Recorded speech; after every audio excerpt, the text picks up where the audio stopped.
High blood pressure, or hypertension, is a common condition in which the force of blood on the walls of your arteries is often too high. Arteries are the blood vessels that carry blood away from your heart to supply your tissues with oxygen and nutrients. In your heart, two chambers, called ventricles, contract with each heartbeat to push blood to your lungs and through your arteries to your body. As blood flows through them, three main factors affect the pressure on your artery walls. The first is cardiac output, or the amount of blood your ventricles push out of your heart each minute. Your blood pressure goes up as cardiac output increases. The second factor affecting your blood pressure is blood volume, or the total amount of blood in your body. Blood pressure also goes up as blood volume increases. The third factor that affects your blood pressure is resistance, which is anything working against the blood flow through your arteries. Several factors contribute to resistance. One resistance factor is the flexibility of your artery wall. Healthy arteries expand with each heartbeat to help reduce blood pressure on the wall. Another resistance factor is the diameter of your arteries. Your body is able to increase the diameter of your arteries to lower your blood pressure, or reduce the diameter to raise your blood pressure. A third resistance factor is blood viscosity, or thickness. In your blood, more particles, such as proteins and fat, increase viscosity.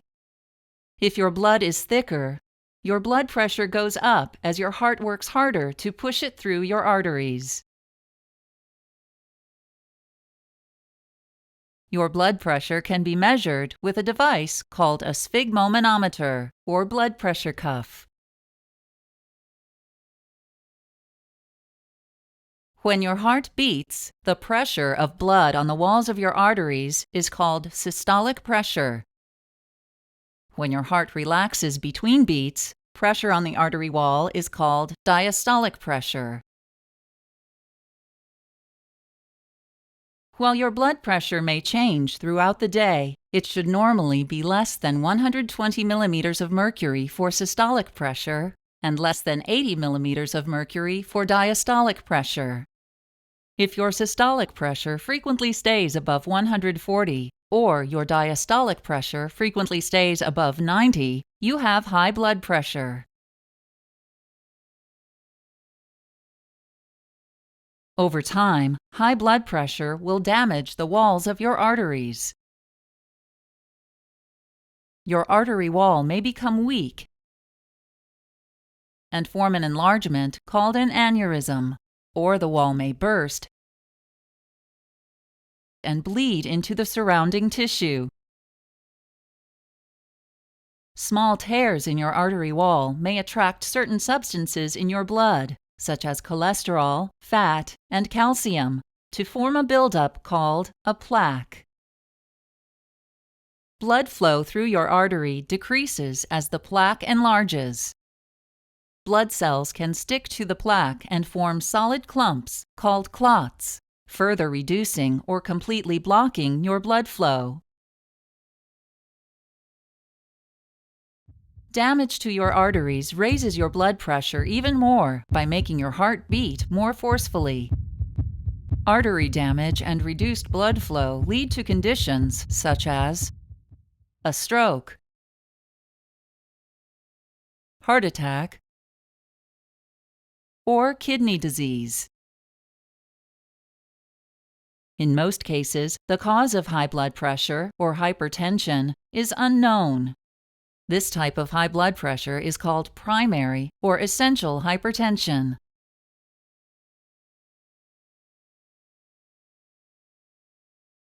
Treatment for essential hypertension includes lifestyle changes, such as eating a healthy diet.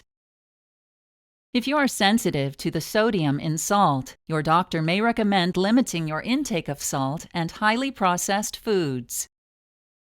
Sodium may cause your body to retain water, which increases both your blood volume and your blood pressure. Other lifestyle changes that can reduce blood pressure include avoiding excessive alcohol intake, getting regular exercise, losing weight if you are overweight, and quitting smoking. Your doctor may also recommend medications that act on your kidneys, blood vessels, or heart to help reduce your blood pressure.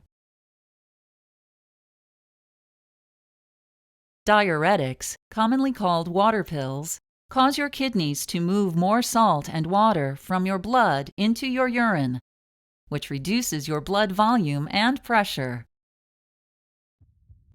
Beta blockers reduce the workload on your heart by decreasing both the rate of your heartbeat and the strength of your heart's contractions. Several types of drugs act directly or indirectly to reduce your blood pressure by relaxing your blood vessels, which increases their diameter. These drugs include ACE inhibitors, angiotensin II receptor blockers, calcium channel blockers, and direct-acting vasodilators.